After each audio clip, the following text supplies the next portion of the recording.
Hi everyone, CSAT క్వశ్చన్ని solve చేద్దాం చూడండి.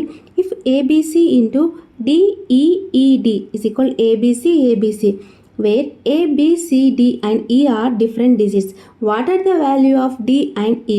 సో ఈ క్వశ్చన్ని సాల్వ్ చేయడానికన్నా ముందు దానికి సంబంధించిన రూల్ తెలుసుకుందాం చూడండి. For example 24 into 101. సో ఏమవుతుంది? 24. సో నంబర్స్ అనేవి రిపీట్ అవుతుంటాయి అన్నమాట. నెక్స్ట్ చూడండి, 326 ఇంటూ 1001. సో ఏమవుతుంది? 326. సో నంబర్స్ అనేవి రిపీట్ అవుతున్నాయి. సో దీన్ని బేస్ చేసుకొని ఈ ప్రాబ్లం ఉంది. మనకి క్వశ్చన్లో ఏమి ఇచ్చారు? ఏబిసి ఇంటూ డిఈఈడి ఇచ్చారు. సో ఏమైంది ఇక్కడ? ఏబిసి. సో మనకి క్వశ్చన్లో ఏమడిగారు?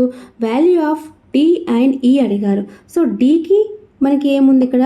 D is equal to 1 and E is equal 0. Okay, C is the answer. Okay, thank you.